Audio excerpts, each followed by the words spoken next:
네, 안녕하세요. 작가 문채연입니다. 오늘 제가 들고 온 책은 첫째 아이 마음 아프지 않게, 둘째 아이 마음 흔들리지 않게 라는 책을 가지고 왔는데요. 우리가 이제 한 명 이상의 자녀를 키우는 경우를 보면 그 아이들 각각이 가진 성향도 굉장히 다 다르고 그 사이에서 일어나는 그런 갈등들을 부모로서 통제해야 하는 그런 상황들이 굉장히 많이 있어요. 근데 이 책이 이제 그 부분들에 대해서 굉장히 잘 나와 있는데 오늘은 그걸 알아보기 이전에 출생 순서에 따라서 아이들이 어떻게 다른지 마치 이제 우리가 A형, B형, O형, AB형, 혈액형에 따른 특성을 얘기하듯이 이 책 중간에 보면 출생 순서에 따라서 그런 아이들의 기본적인 성향에 대해서 굉장히 재미있게 나와 있어서 한번 그걸 얘기를 해보려고 해요. 근데 특히나 우리나라 사람들은 너 몇째냐? 이런 질문을 굉장히 호기심 있게 얘기를 해요. 예를 들어서 첫째라고 하면 외동이라고 하면 그래서 네가 하고 싶은 거 다 하는구나 이런 식으로 얘기를 하고 또 둘째라고 하면 꼭 샌드위치처럼 가운데 끼어서 좀 많이 힘들었겠구나 이런 식으로 얘기를 하죠. 물론 이런 출생 순서가 꼭 반드시 아이의 성격에 큰 영향을 미친다 이렇게 단정 지을 수는 없겠지만 그 어느 정도의 가지고 있는 특성을 우리가 알고 있다면 그런 아이들 사이에서 생기는 여러 가지 갈등을 우리가 좀 더 쉽게 대처할 수 있기 때문에 오늘은 한번 이 부분에 대해서 알아보려고 해요. 인간은 기본적으로 열등감을 가지고 있다고 해요. 그래서 이 열등감을 극복하기 위해서 좀 더 열심히 살려고 노력을 하고 생활 방식을 좀 바꾸려고 개선을 하는 방향으로 실천을 한다던가 이렇게 한다고 하는데 이런 열등감을 갖는데 또 큰 영향을 미치는 게 바로 이 출생 순서라고 해요. 예를 들어서 내가 동생으로 태어났으면 이미 발달이 많이 돼 있고 우월한 위에 형이 있잖아요. 그래서 기본적으로 열등감을 가지고 태어나는 반면 또 그리고 첫째는 반대로 이제 새로 태어난 동생에 대해서 부모에게 사랑을 뺏기지 않을까 하는 그런 항상 불안감을 갖고 있다는 거죠. 그럼 먼저 첫째 아이를 알아볼게요. 첫째 아이는 이 책에서 폐위된 왕이라고 표현을 했어요. 그 진짜 기가 막힌 표현이 아닐 수가 없죠. 폐위된 왕. 우리가 첫 아이를 가지면 굉장히 대부분의 가정에서 가장 큰 희소식이면서 많은 사람들의 관심을 받게 되죠. 그래서 첫째 아이는 부모가 굉장히 정성을 들이고 모든 사랑을 쏟으면서 아이를 키워요. 그래서 반면에 굉장히 또 엄격한 부분이 있어요. 훈육을 하는 데 있어서. 그래서 이런 이유로 첫째 아이는 기본적으로 완벽주의적인 성향이 많이 있다고 해요. 저희 첫째 아들의 경우에도 한 3살 때였는데 그 공룡 스티커 책이라고 있었어요. 그래서 그 모양대로 스티커를 떼다 붙이는 그런 책이었는데 애가 3살이었는데 굉장히 그 모양에 딱 맞게 붙이려고 뗐다 붙였다 뗐다 붙였다를 몇 번을 계속 반복을 하는 거예요. 그래서 얘가 좀 그런 완벽주의적인 기질이 좀 있지 않나 그런 생각을 했었거든요. 그래서 성격에 관한 연구를 종합한 논문을 보면 이런 이유로 마지가 리더십이 필요한 역할을 굉장히 많이 맡는다고 해요. 그리고 성과를 위해 노력하는 경우도 많다고 해요. 특별히 책임감과 통솔력을 요구하는 어떤 육군 장군이나 해군 제독이 된 인물 중에서도 첫째의 비율이 굉장히 높았다고 해요. 또한 미국 경영자 모임인 비스티지에 따르면 경영자의 44%가 첫째라고 하더라고요. 그리고 굉장히 유명한 큰 성공을 거둔 사람 중에서도 첫째가 많은데 뭐 예를 들면 힐러리 클린턴, 엘버트 아인슈타인, 스티븐 스필버그, 지그문트 프로이트, 조앤 롤링 이런 이름만 들어도 굉장히 유명한 사람들 모두 다 첫째라고 해요. 그런데 놀랍게도 정신병원에 수용된 환자 중에도 첫째 비율이 가장 높다고 해요. 이거는 첫째로서 부모의 애정과 그런 관심을 당연시하게 되면서 자신이 만약에 주목받지 못하는 그런 상황에 처하면 너무 쉽게 스트레스를 받는다는 거죠. 그런데 이런 첫째 아이에게 그 인격의 형성에 가장 큰 영향을 미치는 게 바로 동생의 탄생이래요. 특히나 동생과 터울이 적으면 적을수록 내가 사랑을 뺏겼다는 그런 생각이 마치 피해의식인 것처럼 발전이 되면서 자기 방어적인 성격을 보일 수 있다는 건데요.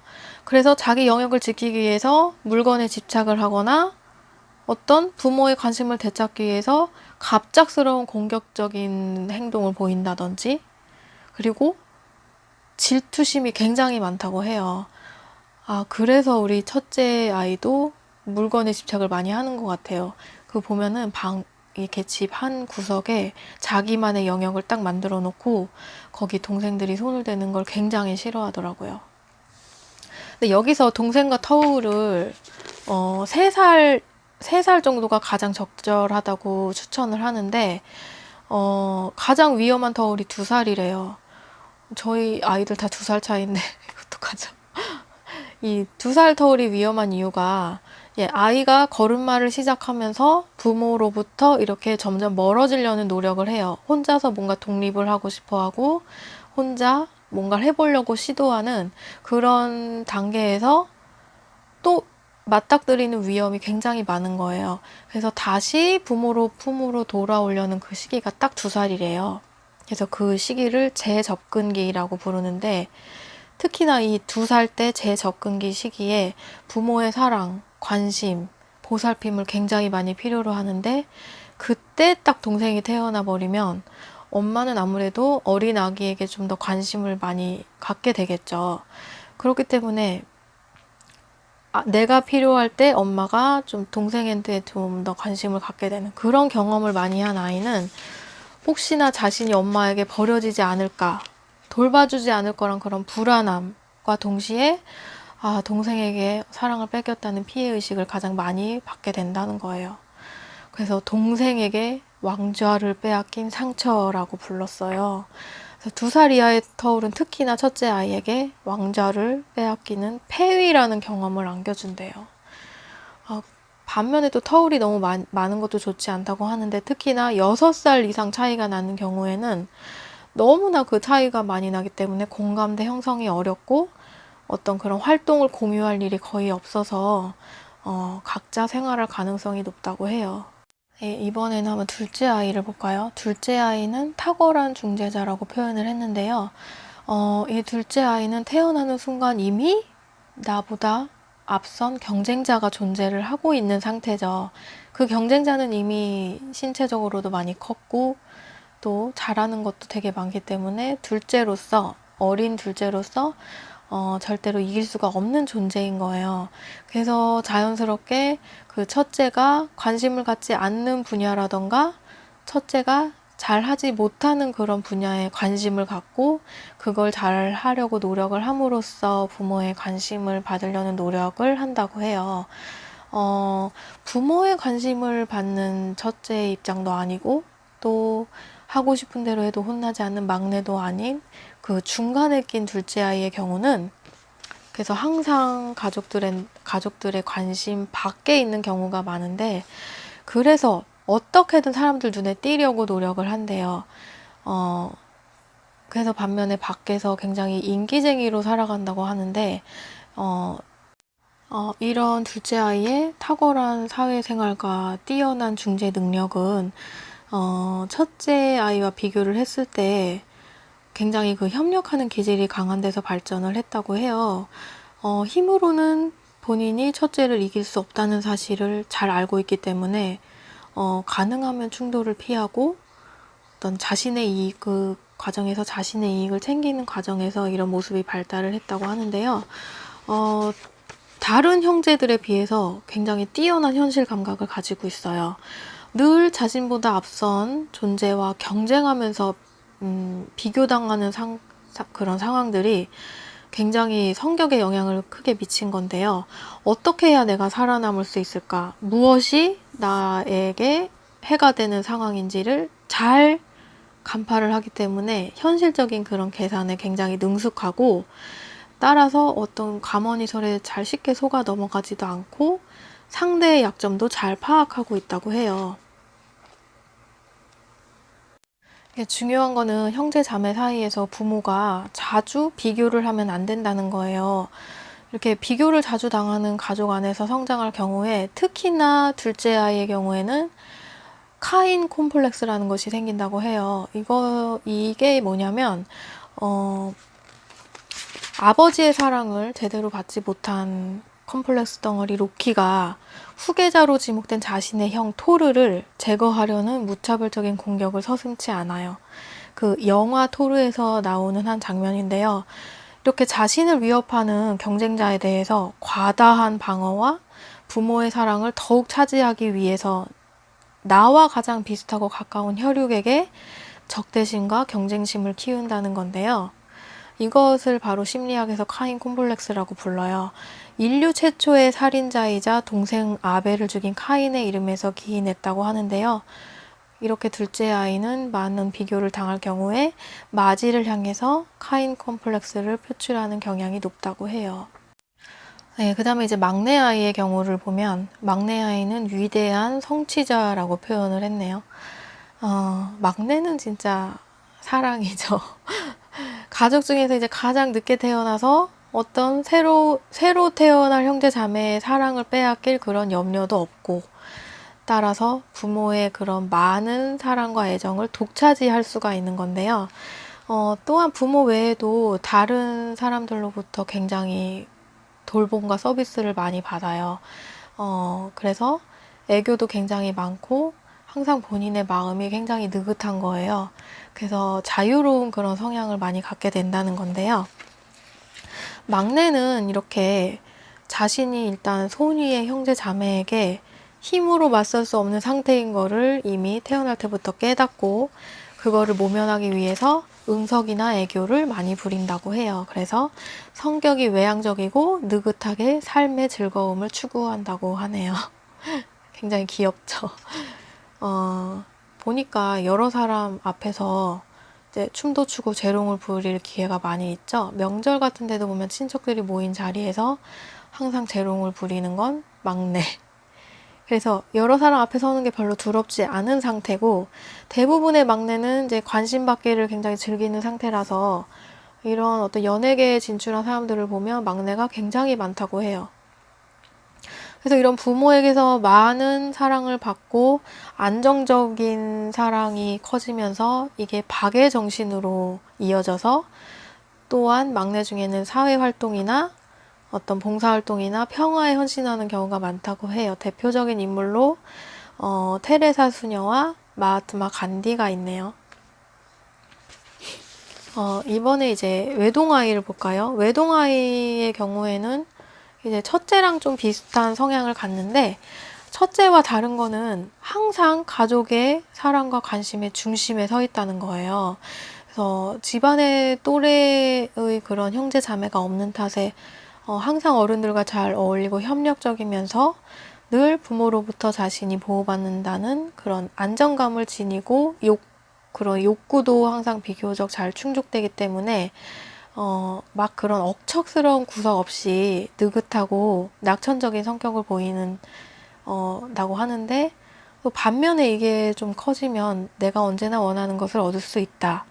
그래서 당연하거나 어떤 내 맘대로 하려는 그런 자기중심적인 성향이 높아질 수 있다는 거죠. 네, 이제 마지막으로 쌍둥이의 경우를 보면, 이런 쌍둥이나 다둥이 같은 경우는 엄마의 뱃속에서부터 함께 성장을 해서 나왔기 때문에 일반적인 다른 형제 자매들과는 달리 굉장히 밀접한 관계를 갖고 있고 그런 시공간을 함께 공유하는 경우가 많아요. 그래서 이런 관계가 자칫하면 이제 한쪽에 의존하게 되는 성향으로 발전하게 되는 경우가 있다는 거죠. 그래서 부모가 해줄 수 있는 몇 가지 대안책들이 나와 있는데, 첫 번째는 이제 서열을 너무 강조하지 말라는 거예요. 너가 5분 일찍 나왔으니까 형이다. 네가 늦게 나왔으니까 동생이기 때문에 형의 말을 잘 들어야 한다. 이렇게 정리를 해주지 말라는 건데요. 이 아이들 사이에서도 이제 동물의 생태계처럼 자연스럽게 그런 서열 정리가 되고 어느 한쪽이 주도권을 갖게 된다고 해요. 그러니까 이걸 미리 부모가 나서서 형과 동생의 그런 위치를 막 정해주고 행동을 요구하지 말라는 거죠. 이런 가정에서는 되도록 형이나 동생이라고 부르는 것보다는 그냥 각자의 이름을 불러주는 게 좋다고 해요. 그래서 아이들이 그런 자연스러운 성향을 드러낼 수 있도록 부모가 태어난 순서에 권력을 부여하지 말아야 한다. 이렇게 나와 있고요. 두 번째는 이제 발육 상태가 다른 것을 인정을 하면서 비교하지 말라는 거예요. 이런 이제 엄마의 뱃속을 함께 공유하다 보니까 영양이 아무래도 이제 외동 아이보다는 좀 덜 떨어지는 아이가 있을 수도 있죠. 그래서 이거를 비교하면서 발달이 막 우세한 아이를 기준점으로 세워놓고 이에 미치지 못하는 아이에게 어떤 부담을 주는 과잉 염려를 하는 경우가 많다고 하는데, 이런 부모의 입장에서 부족하다고 여겨지는 아이는 어느새 이제 그 관점을 그대로 받아들이면서 그렇지 않은 다른 형제에 대해서 열등감과 시샘을 갖거나 분노를 갖게 된다고 해요. 그래서 각기 다른 그런 개성의 개체로 인정을 해야 된다는 거죠. 그리고 상대적으로 순한 아이에게 관심을 보내라는 건데요.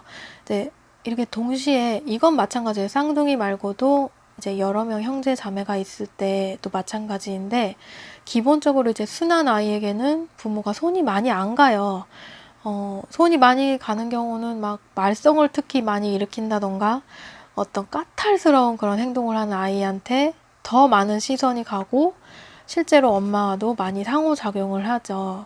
그래서 순한 아이는 정서적으로 방치될 가능성이 높다는 건데요. 그래서 이런 형제 자매 관계에서도 갈등이 생겼을 때 이제 까다로운 아이보다 어떤 이제 무던한 아이에게 많이 양보를 하라고 강요를 해요.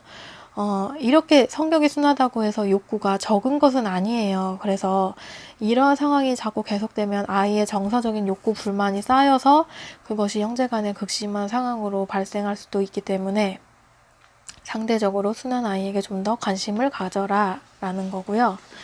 그리고 이제 또 쌍둥이의 경우에 보면 흔히 엄마들이 이제 머리부터 발끝까지 똑같이 꾸며가지고 문화센터나 어린이집도 항상 함께 데리고 다니는 경우가 굉장히 많죠.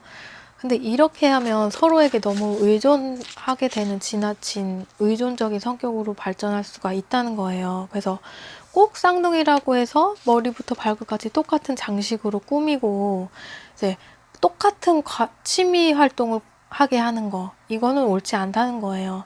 아이들이 이렇게 비슷하게 자라왔지만 서로 좋아하는 것도 다르고 잘하는 것도 다르다는 거죠. 그래서 각자의 개성을 인정을 하면서 그런 욕구들을 개별적인 존재로 인식을 하면서 대해줘야 한다는 건데요. 네, 오늘 이렇게 아이들의 출생 순서에 따른 그런 성향들에 대해서 알아봤는데요. 저도 삼남매를 키우고 있지만 굉장히 첫째, 둘째, 막내가 가진 성향이 이 책에서 나온 것과 굉장히 많이 맞는 것 같아서 참 재밌는 시간이었고 좀 깨닫는 바도 많았는데, 중요한 거는 이런 아이들과 각각의 시간을 부모가 갖는 게 중요하다는 거예요. 그런 어떤 형제나 자매 관계에서 내가 좀 빼앗긴 부모로부터의 사랑과 관심을 독차지할 수 있는 그런 아이들과 개별적인 시간을 가짐으로써 아이들의 그런 좀 떨어진 자존감도 회복시켜주고, 반면에 또 형제 자매에서 느끼는 그런 시샘이나 분노, 경쟁심을 좀 완화시킬 수 있는 시간. 그래서 첫째면 첫째, 둘째면 둘째, 이렇게 따로 부모가 아이를 데리고 나가서 놀아주는 시간을 많이 갖는 게 중요하다고 하더라고요. 그래서 오늘은 이제 이렇게 출생 순서에 따른 아이들의 성향에 대해서 알아봤고, 아이들은 항상 싸우면서 크죠. 좀 잘 사이좋게 노는 것 같다가도 뒤돌아보면 막 싸우고 있고 이래요. 그래서 부모가 어떻게 이런 형제 자매 관계에서 효과적으로 중재를 할 수 있는지 이것을 다음 시간에 한번 자세히 알아보도록 하겠습니다. 시청해주셔서 감사드립니다. 날씨가 좀 많이 선선해졌는데요. 환절기에 건강 유의하세요. 네, 감사합니다.